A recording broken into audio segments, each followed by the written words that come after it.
Free stuff is awesome, but free stuff to spice up the bedroom is even better. Whether you're buying a gift for your sugar baby or just for yourself, you can get 50% off at adamandeve.com when you enter the code CANDY at checkout. And that's not all. Adam and Eve will include 10 tantalizing free gifts, a sexy item for him, a special gift for her, and a third item all partners can enjoy. Plus, you'll receive 6 free spicy movies. But the best part is the free shipping. You can get all of this at adamandeve.com using code CANDY at checkout. That's CANDY. So Shelby, what are you getting me?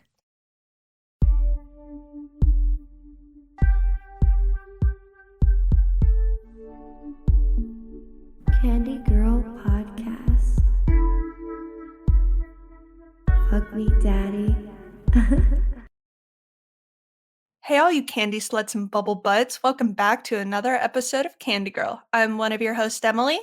And I'm Shelby, and today we're here with Alexis Femme. Alexis, I'm going to let you introduce yourself. Hey y'all, my name is Alexis Femme. I accept all pronouns at the moment. I am a sex worker, an online sex worker, and erotic laborer. I'm currently wearing cat ears and some kind of animal print earrings if that gives you any sense of the mood that I'm in. And I'm really excited to be here. Very excited to be here. We're excited to have you. I followed Alexis a little bit ago. Cactus Cutie, who used to be on the show, had shared a post of yours, and I was like, oh, this is so cool. So we followed her on Candy Girl, and then you had posted something about growing as a sex worker and finding vulnerability, and I was like, this would make such an interesting episode. So I kind of want to talk about that a little bit. I want to talk about how you grow as a sex worker and also how vulnerability helps you in your job. Definitely. By the way, that's how I found y'all's podcast, was Cactus Cutie. I love her. I was like, oh, let me listen to their episode. And it was, oh my God, so much fun. Oh my God, isn't she the best? I'm still obsessed with her. The very best. Yeah, so tell us about your journey in sex work. Sure. I guess I would call my start in sex work sometime last year in 2019. I did a few different nights of go-go dancing at a queer party, and that was not my scene. I have so much respect for workers who do that type of labor in the industry, but I was like, I can't stay up till 3 a.m. all the time. I don't have energy for this. Just the live performance and the performance in front of so many people, that was just not for me, but it definitely gave me a thrill, like an exhilarating rush of adrenaline. And there's something about getting money directly as you're doing work. It is not like when you work any other job and you wait for a paycheck 2 weeks later, a week later, whatever it is. Like, you are getting paid directly as you do this service, which was something that I had never experienced before. And it changed my mindset about worth, about value, about money. And I thought, oh, I definitely have to explore this more. But let me find a way that is safe for me, a way that feels comfortable for me, in a way that I feel like I can be my sexiest self, best self, all of that, which kind of led me to online work, because I figured I could create my own schedule. I could do the types of videos that I wanted to from the comfort of my own home. It just seemed like a different community that I wanted to be a part of, which is beautiful. So I started that early in 2020 this year, and it has been such a learning experience. Every day I learn a thing that I did not think I would learn. Like, the expectations are out the window, because there's no telling who you're going to speak to, what you're going to be asked to do, who you're going to meet in terms of other sex workers. Like, there's just no telling what the online world is going to give you, especially because it is so rapidly changing and ever changing that if you're not flexible with it, then you probably won't make it in this type of work. Yeah, that's definitely something we've learned through doing the podcast too, is you have to be up to date with trends. It's just like being in sales. Like, it's a lot of work to be an online sex worker. For sure. Bro, it's like being in sales, marketing, production. Yeah. Take it off, name them all. Yes, all of that. So I want to talk about, in your post, you said that you had to learn how to be vulnerable when you were becoming a sex worker. How does that help you as a sex worker? Yeah, I kind of pride myself on working on vulnerability always. And in my non sex work life, that's something that I talk about constantly. And it's work that I do personally and with other people and in the several different jobs that I'm in. But sex work was a different type of vulnerability. It was not what I expected. What I expected was just, oh, it's vulnerable to show my naked body, or it's vulnerable to show nudity or my orgasm face. Like those were things that I thought were going to be ways that I hadn't been vulnerable with other people before. But instead, it was just a whole other like realm of vulnerability about, do you know how to set boundaries? First of all, what are your boundaries? Do you know them? Then how do you set them? How do you speak up for yourself? How do you deal with people who don't respect you, but they're paying you and they're expecting a type of service or conversation or something from you? I don't know. Sex work is vulnerability in a way that I don't think people who are outside of it understand. They think of it, as I probably did, in a really surface level way of like vulnerability of showing my skin or showing myself, whatever self you want to portray, whatever character you're performing. But instead it's a lot more internal work. It is, how do I keep up with this demand to be a sexual being often, sometimes every day, if you're posting every day on your social media or your subscription platforms, yet also take care of myself, yet also be a sexual being outside of online as well. It brought a lot out of me that I wasn't prepared for, and definitely had to take some steps back and learn how to do. So the vulnerability piece is, how do I be authentic? Because if you don't like what you're doing in online work, it shows. I don't care who you want to be. You can be anyone. And there's a niche for every fucking thing. But if you don't like what you're doing, it will show and people won't be attracted to that. If you look like you're having the best time, or you're really enjoying yourself, or you're really feeling yourself, people will come for that. They stay for your personality, they stay for your joy, for your sexual experience, not even so much theirs. But if you love what you're doing, if you're having a good time, then they want to be there. So I had to figure out, how do I be vulnerable and give these people what they want and what I want, while staying safe and while staying honest about how to take care of myself too in this process. It's a lot. It's been a lot of like internal dialogue with myself, figuring out how to be in this industry, just how to be so I don't burn out, because I definitely want to be here for a while. There are some people who don't understand how people who do sex work can sell sex and sell their bodies, and that still be considered, like, I guess, feminist in a way. Do you have any thoughts on that? I do. I definitely do. One thing that I try to be really careful about, which doesn't mean that I don't slip up myself, but one thing I try to be careful about is language. So when people ask me questions like, how could you sell your body, or they make comments about me selling my body, I say, well, I don't sell my body, because at the end of every day, who owns my body? Me. Like, I don't care how you could pay me $1 million for whatever you want, and you still don't own me. Like, I am selling you a conversation, I'm selling you a video, I'm selling you a picture, I'm selling you sex. Let's say if I was an in-person sex worker, but I'm never selling my body ever. Even if I really wanted to, I cannot give you what this thing is, like this piece of flesh. That's mine. Like, you can't take that shit from me, no matter how hard you try. So there's that, first of all. But how is it feminist? I mean, I think it's the most feminist thing there is, to be quite honest. It is the oldest profession in the whole world, and it will be the last profession when the world is burning to the ground, which it feels like it is right now. But if the whole world was literally on fire and everyone's like, damn, we about to all die, we about to go out, everyone would be like, well, let's fuck, like, one last time. Like, let's do something one last time. It is the oldest profession, and it will be the last profession. There's nothing, in my opinion, anti-feminist or inherently unfeminist about doing sex work, being in sex work, selling sexual services of any nature. The erotic is in all of us, and that's not to say that we all enjoy sex. That's not to say that we all like the same things or want the same things or are attracted to the same people, but being sexual is something that is available to all of us. And if you want to make a profit off of that, that is no different, in my opinion, than making a profit off of like, wow, I'm really good at cooking, I don't know, lasagna. So like I'm gonna open up this restaurant and sell this lasagna because that's what I'm damn good at and that's what I fucking enjoy.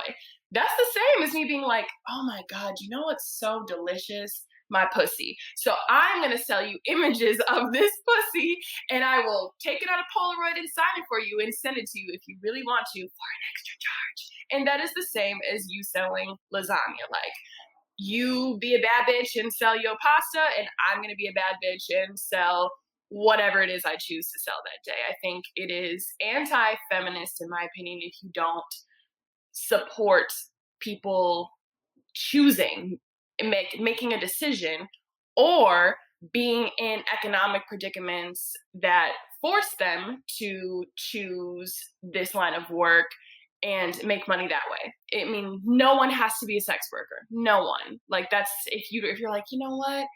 I just don't really like porn. I don't really agree with porn. That's dope. Like you can just avoid porn and you can also avoid speaking about people who do porn. Otherwise, be like, you know what? But you go do that over there because that is what I want. That is the most feminist thing in my opinion. And what I've learned is that I think I said this the other day on my like personal Instagram is that I could show you the entire like inside of my vagina and you still don't know who I am. Like that doesn't tell you anything about me.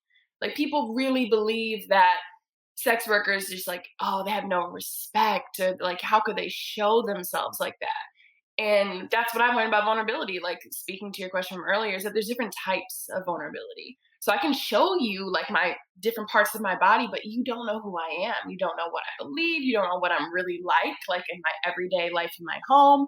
There's just so many ways to be, and sex work has shown me the feminist way of being, which is just find your thing and support and respect other people and how they choose to show up and especially make money, especially for people who have marginalized identities and lived in marginalized bodies. Like fuck you can't say anything to me.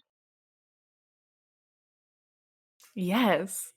Speaking of respectability and boundaries, sex work is kind of on this line of you're selling a fantasy and sometimes you become a character, an object in that fantasy. So, how do you establish boundaries with your clients and maintain a good relationship with them?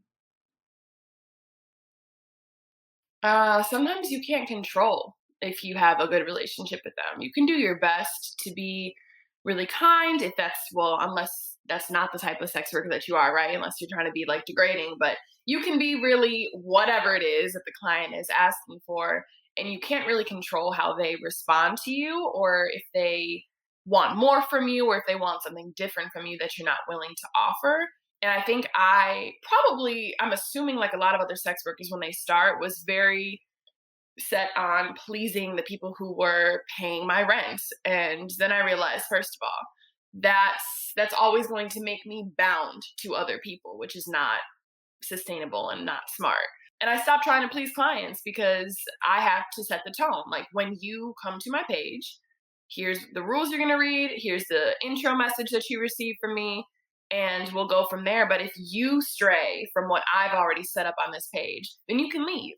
There will always be more people. And I know that's speaking from a very privileged place, but I do agree that for everyone, there will always be more clients. There will always be more fans, more customers.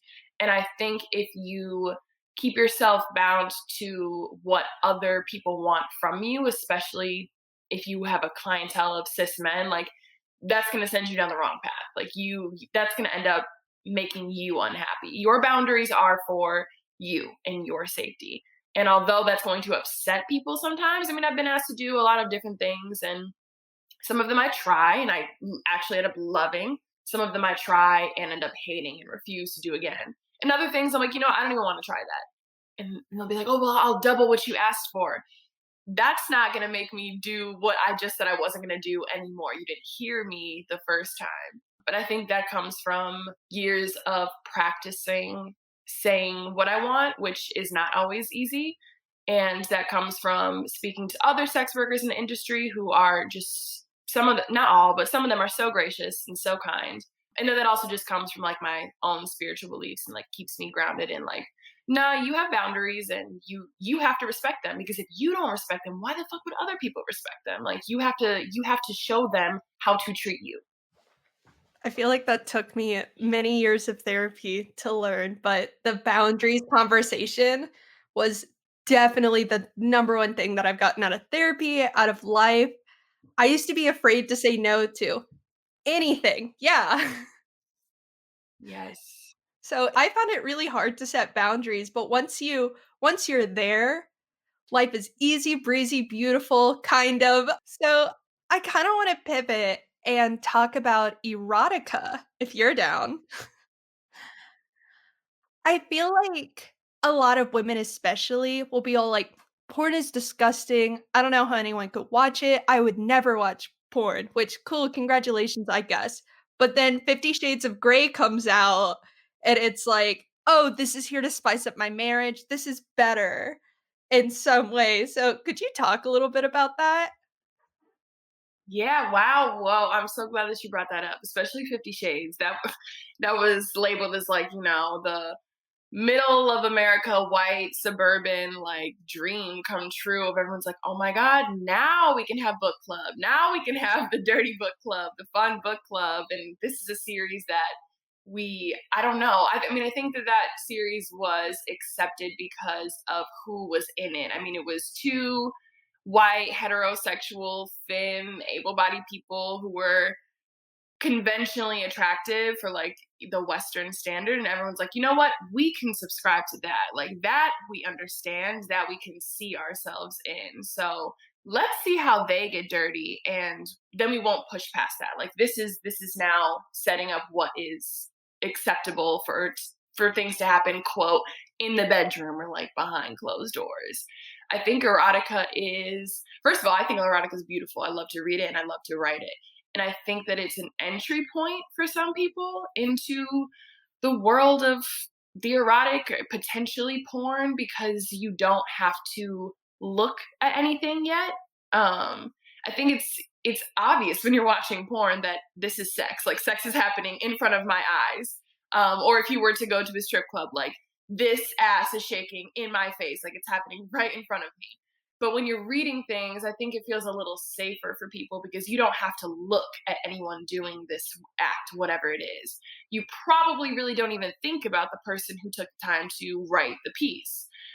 You just get to come up with your own fantasy world in your head, which is safe for a lot of people and is not as shameful for a lot of people. So I fully support that and I understand that. I really do.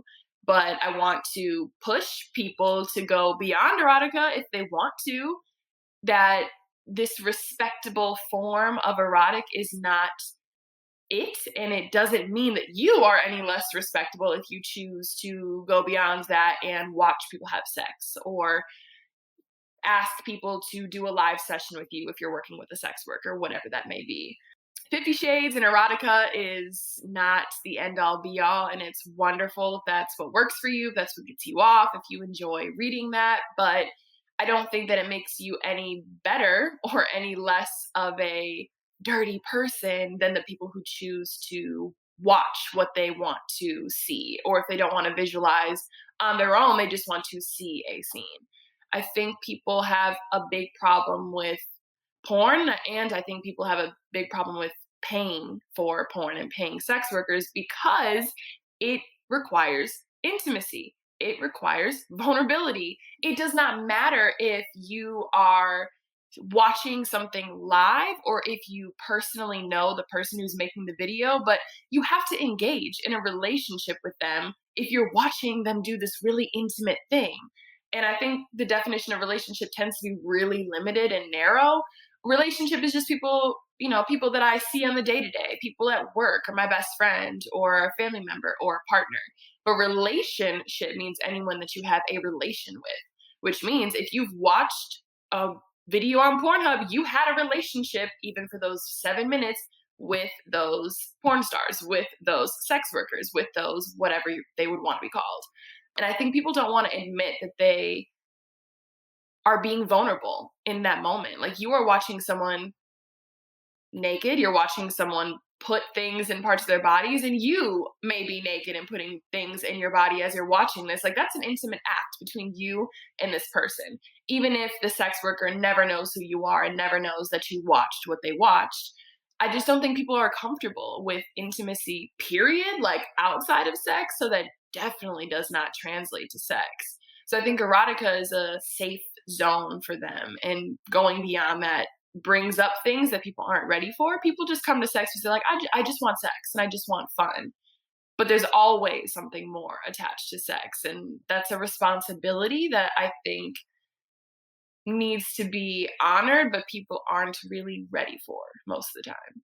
Yeah, I've heard some people be upset about the objectification of women in me, trying to explain that most of the time people aren't seeking out an object per se, but some sort of emotional connection. So, you kind of mentioned a little bit at the beginning. Could we Yeah. talk about your erotica? Yeah. Yeah, sure. What's kind of the process for writing it? That's real. That I've been doing for a long time, and not anything that I've ever shown anyone until recently, besides intimate partners. But erotic is dope. God, erotic is so dope. I don't know. It allows you, if you're writing about yourself or putting yourself into a character, it allows you to see yourself outside of your day to day. So maybe there's something that you always wanted to do, but haven't found the space to yet, or don't feel comfortable actually doing with someone, then write about it. If you're a writer or if you're someone who is cool, like exploring that medium, it is so freeing and just exciting to put yourself on a piece of paper or in a document and write these things that you want to do or things that you don't think you want to do, but you're like, it can exist on this piece of paper. It doesn't have to exist in my real life. So maybe I would never do X, Y, and Z, but this character is going to do that thing. So let me write about it. And I think that it's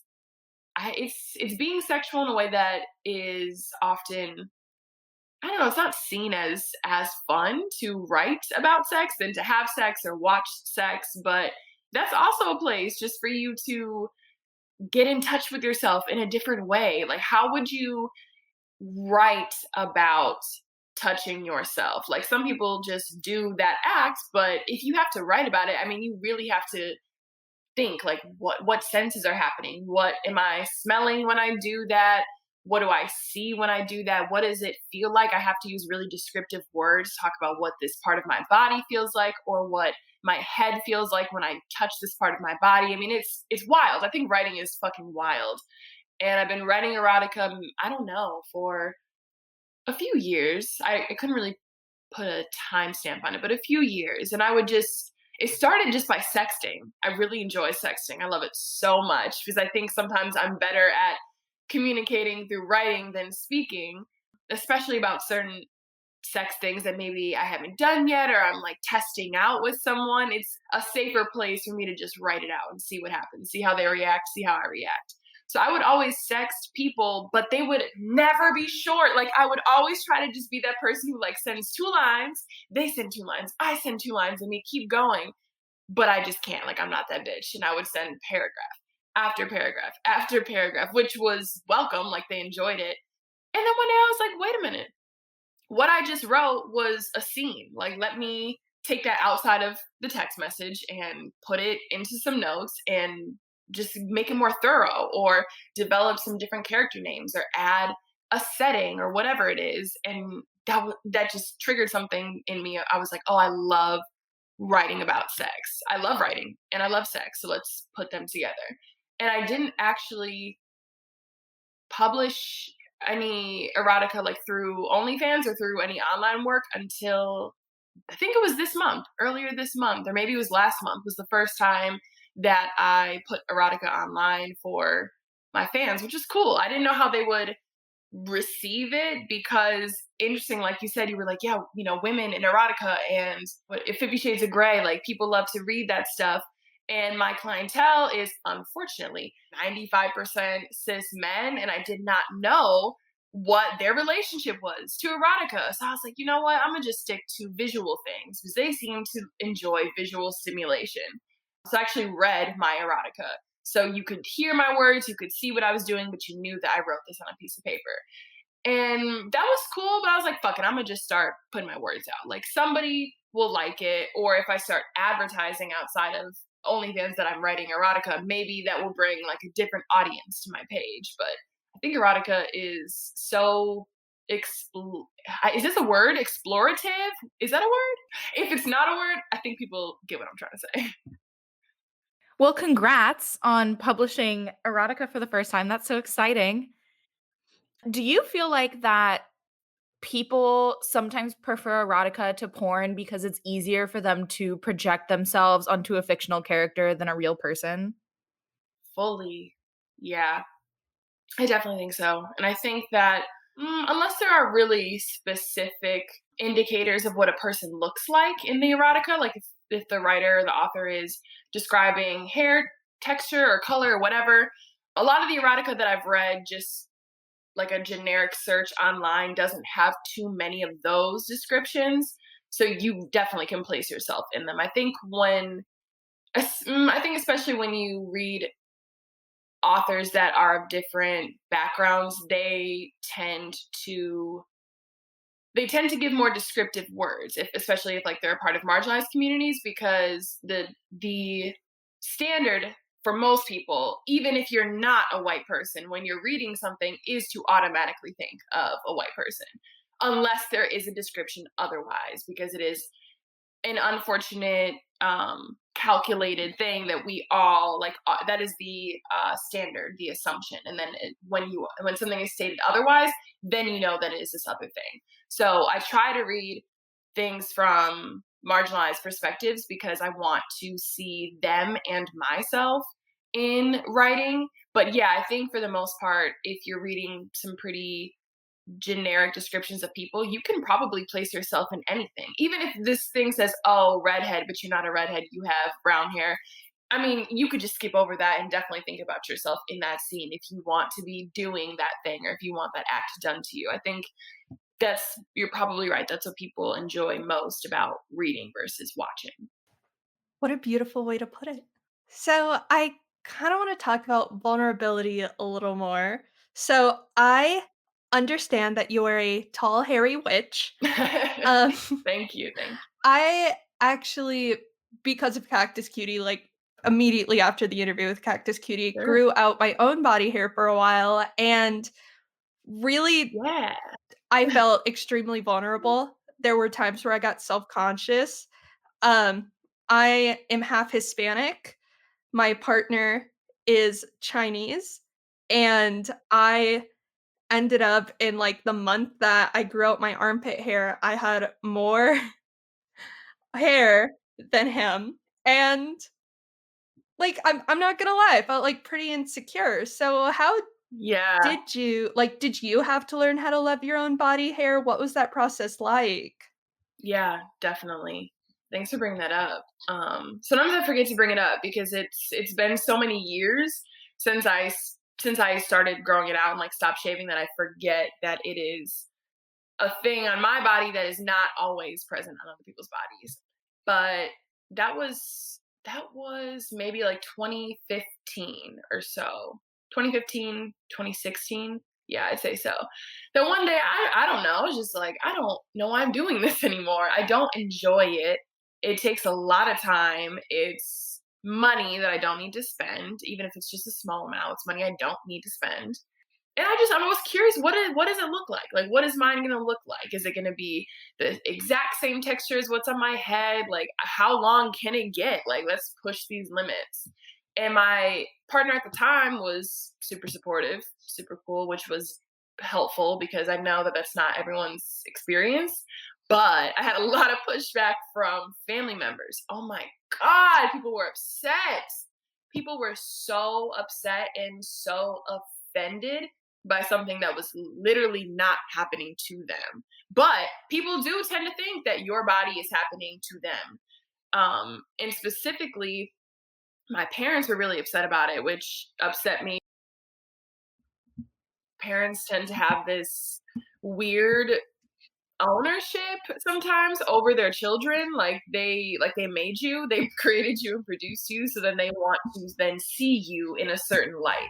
Which I'm not a parent myself, so I'm gonna try not to judge that because I don't really understand what it's like to Mhm. be them. But as the child, as the grown child, I was like, yeah, what we're not about to do is listen to your comments about my hair.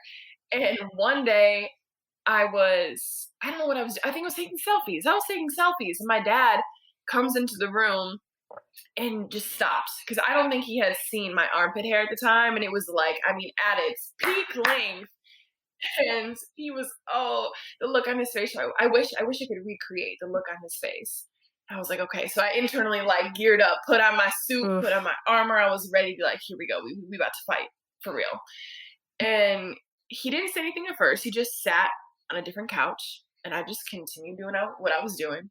And at some point, I think he just got so enraged on the inside that it just exploded out of him. He was like, so do you just not shave anymore?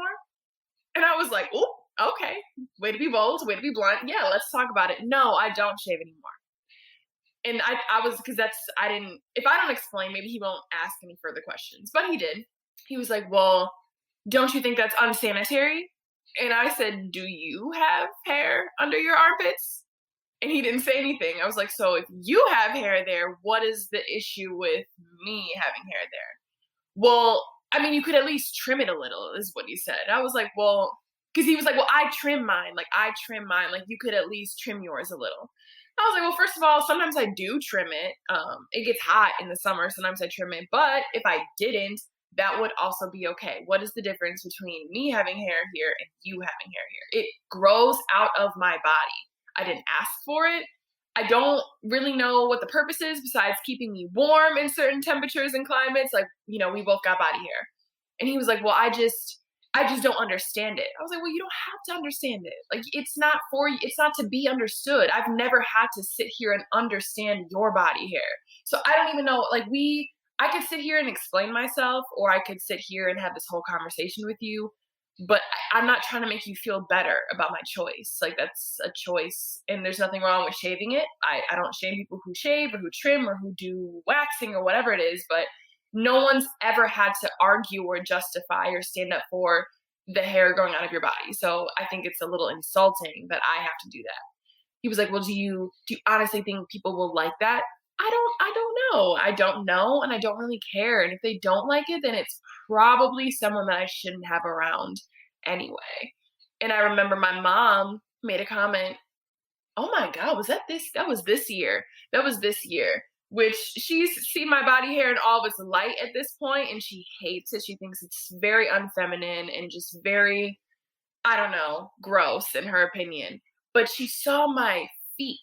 I was visiting them, and she saw my feet, and I have hair on my toes like a lot of people do.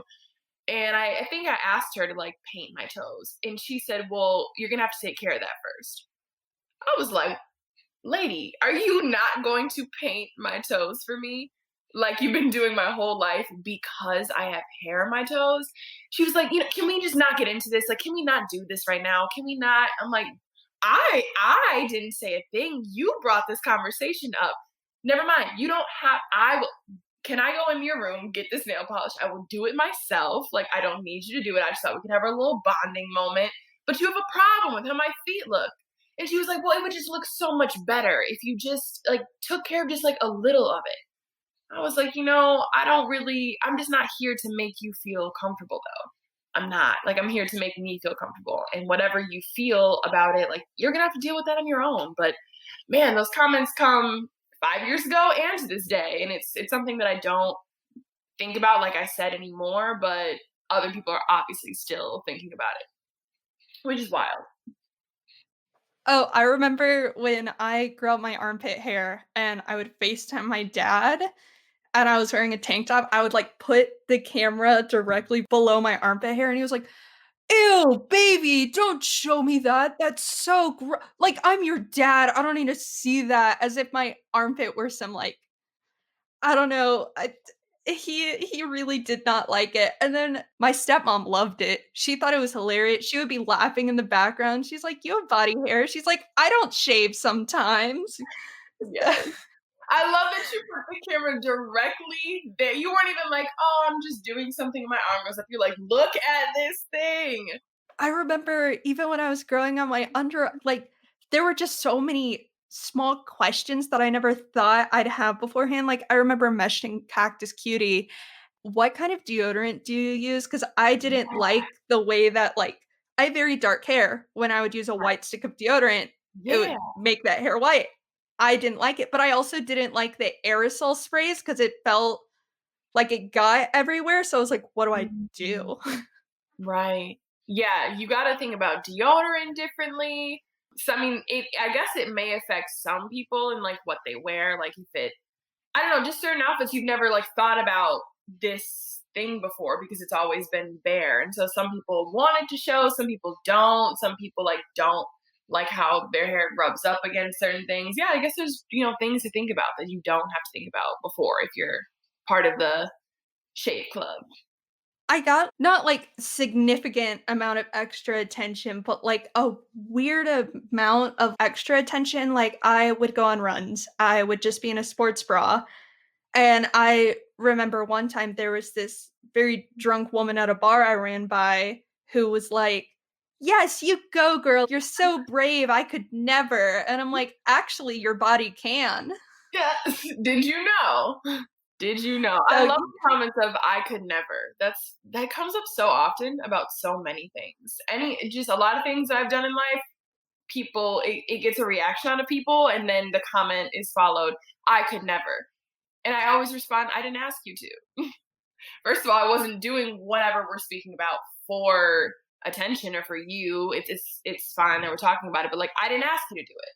When people talk about oh, oh, you do sex work? I could never. Or like you post pictures, I could never. I didn't ask you to. Like that's weird that you automatically like projected yourself into my situation. Like I thought we were talking about me. Like you made a comment about me. I welcomed it, and then you were like, "Oh, I couldn't do that though," or I could never blah blah blah. Or, I wonder if I. And I'm like, I don't know. We weren't really talking about you, so maybe you're actually a lot more intrigued about this thing that I'm doing than you think. Maybe it's not so much about me, but it's that person who said the comment to you was probably like, "Wow, I wonder, could I run with a sports bra if I didn't, if I had underarm hair? Wow, I wonder if I could." Like people, it just I don't know, gives them something to think about because they just don't see it often.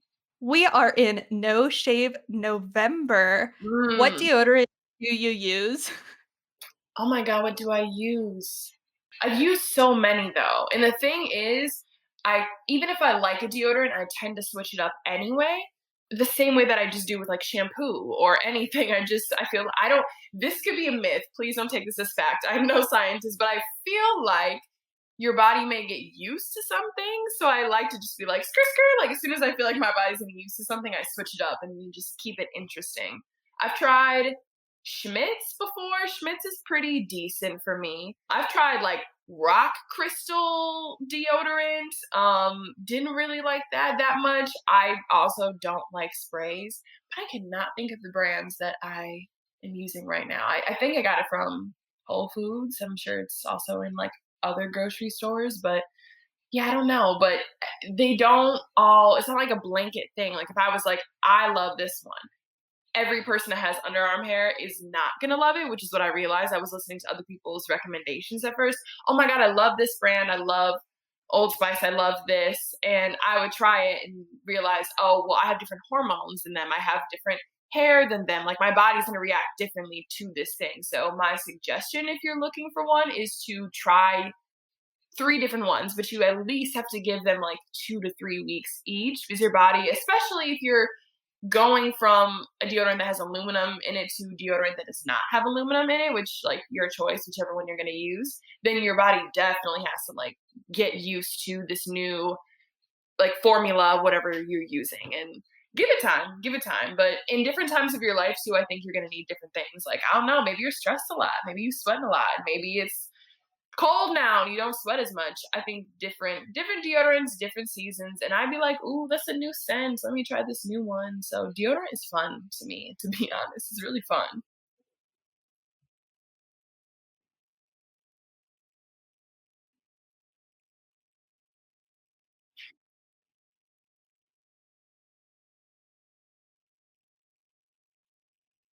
Yeah, and you're like, "You know what? Actually, I wanna feel what my skin feels like without this hair, so let me do that real quick and then grow it back out." Like, it's dope. Like, do what you wanna do and try some new things.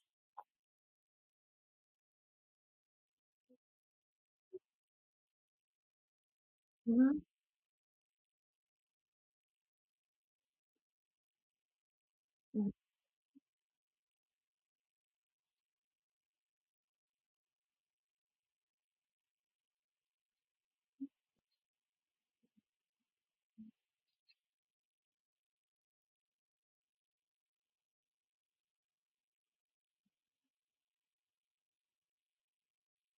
Yeah, so maybe struggling with people that they love paying for. Love the body hair conversation because I Yeah, senior year yeah, of for high school is sure. when I was I like, guess "I'm I wanna never gonna say first shave that again," and, your like, boundaries are obviously, your I've shaved boundaries, since so then, but I I feel don't know, bad like, not wanting to that's up to shave you and your ever and then being relationship like, if and I don't have to." porn or in-person services with sex workers are, like, something that's a part of your relationship or not. Honestly, I think that's a conversation that should be brought up in the beginning of the relationship because maybe y'all have Exactly. very different So ideas about earlier, what's you had made a acceptable and comment not about acceptable. getting So let me say people that first to off. But pay for porn okay, and the kind what's of an struggle that example that I can goes relate this to? I like along with to use just in general paying parallels. for sex. If you And we want some have had entertainment somebody reach out to us on and talk your own, about maybe like how you and their your partner partner has watch paid for this sex in the Netflix show past, and together. it's You're something like, that they babe, kind you of cannot grapple watch with. this without me. And Like, I know I'm gonna they, be in their gone for wording, a like they week were seeing very so and so. much trying not Do to be not horrorphobic skip about the ahead. Do situation. They were not just watch like, this episode I just until I want to get back. learn Like, how to we accept made a it. Do pact. you This have is any our advice deal. for anybody else who might Then be struggling with something while like your that? partner is gone, you still want some entertainment or you still want some form of escapism or, maybe some, Yeah, I don't like know, they're good romantic mind partners numbing paying shows. for sex. So you watch a show different than the one that you watch with your partner and you watch it alone because you still deserve to have fun by yourself. You still deserve to watch good TV even when your partner's not there. So you save what you created with your partner for when they come back. But while they're gone, or even while they're there, you still get to watch your own show. That's kind of how I think about sex and like sexual services is that you and your partner have whatever type of sexual relationship that y'all have built and like continue to create throughout the relationship. But that does not mean that you're not allowed to have your own sexual relationship with yourself. In-person services with people while you're in a relationship, I think that's a boundary definitely to be talked about because that may go against some people's like monogamous boundaries, but everyone is allowed to have their own sexual relationships that are just with them or with them and an erotic laborer or like of their choice to watch or to see or whatever it is. I think it should be talked about to a certain extent, but also like never let your partner dictate what you can and cannot watch on your own time. Like you're still your own person in a relationship. And so, I mean, if I'm thinking specifically about that person that asked that question, who's like, grappling with their partner in the past having paid for sexual services, is first of all, if that's not currently happening, if that was strictly in the past, then people have passed the same way that people have dated people before you. And I think that only informs your relationship in a positive way because they either loved that relationship and really grew a lot, or it was a shitty relationship and they learned how to be a different partner, how to be a better person. And everything that happens before you get to what's currently happening shapes who you are. So, your partner's going to have a past, and maybe that includes these erotic services or these sexual services. But to me, there's nothing wrong with, for example, fantasizing while you're masturbating. Like maybe that's, I don't even like to think about it as like help or assistance, but I'm going to use that word just for right now. Like maybe you just need some help to get off. Like that's totally cool. And that doesn't mean that when you're having sex with your partner that like that's its own separate thing. Like they're two different things. So if me and you and your partner are having sex, that is its own thing. And then when you're not having sex with that person, if your partner wants to think about other things, if your partner has had sex with other people and paid for it, or watched other people had sex and paid for it, like that's their own time, that is their own thing. And it's a little limiting, in my opinion, to only believe that just one person is going to turn you on and just one person is going to be attractive.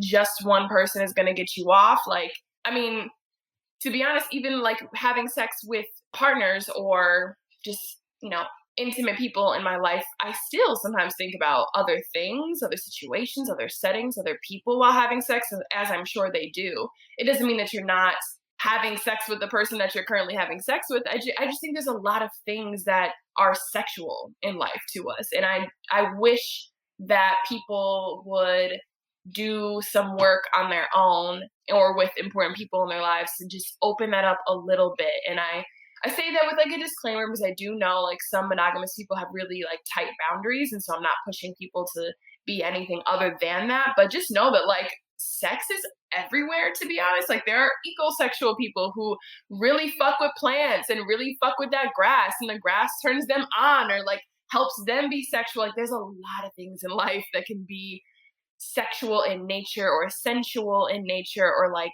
make us feel like safe and comfortable. And there's just I don't know if that was like really out there to answer that question, but I hear you.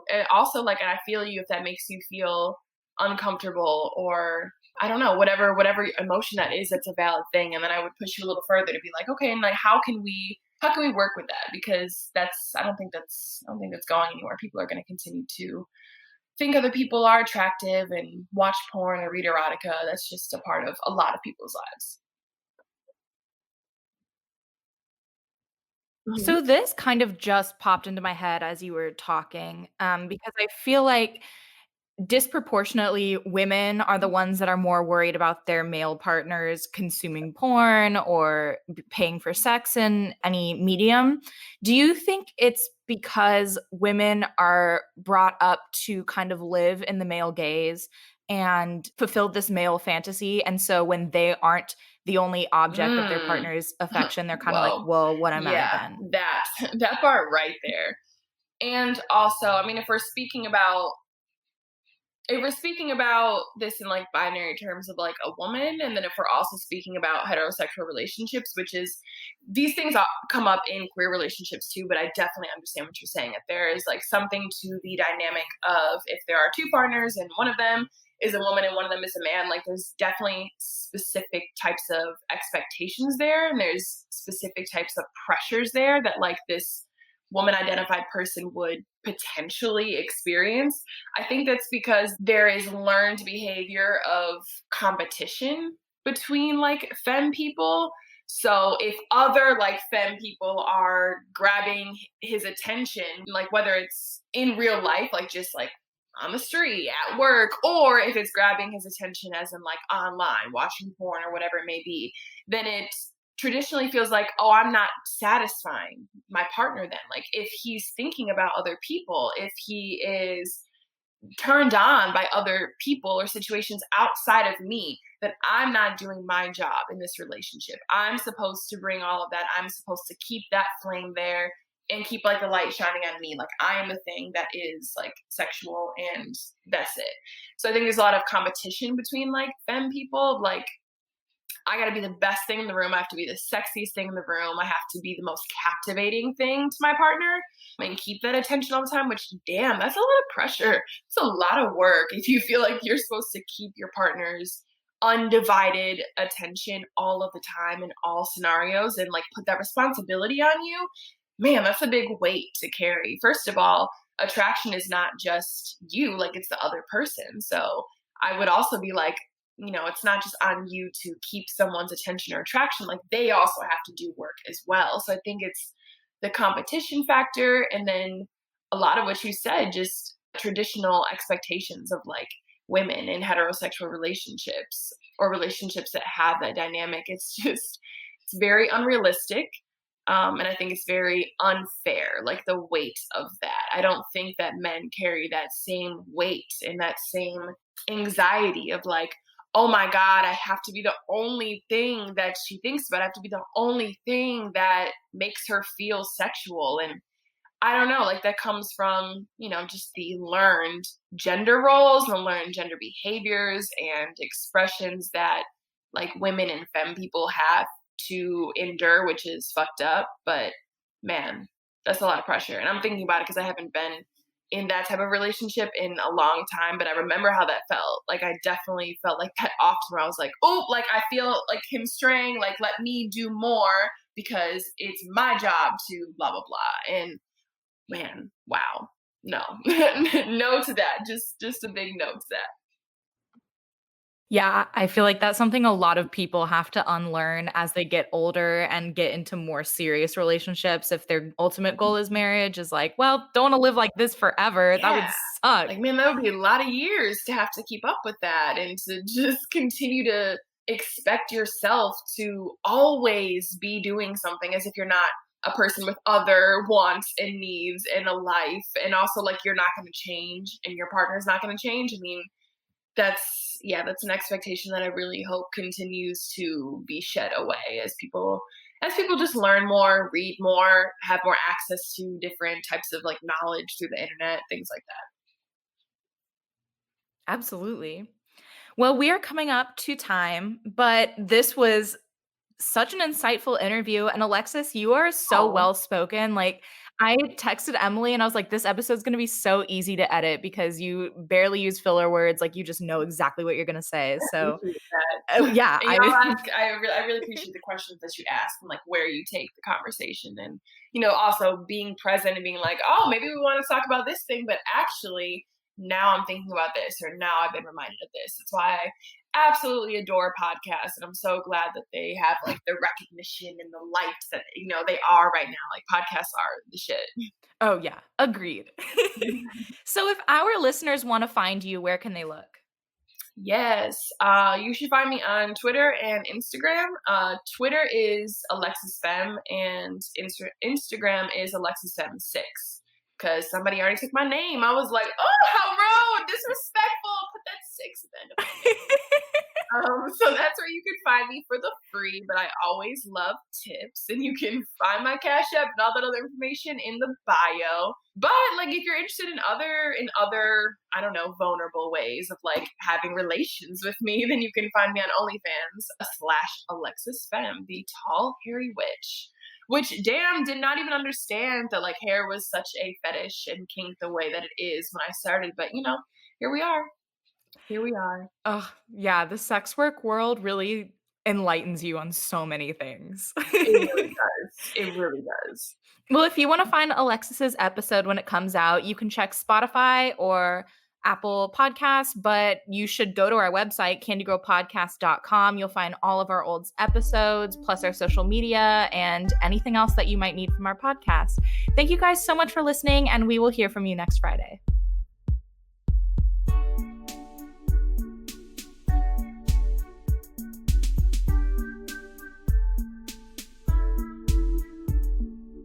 Candy Girl.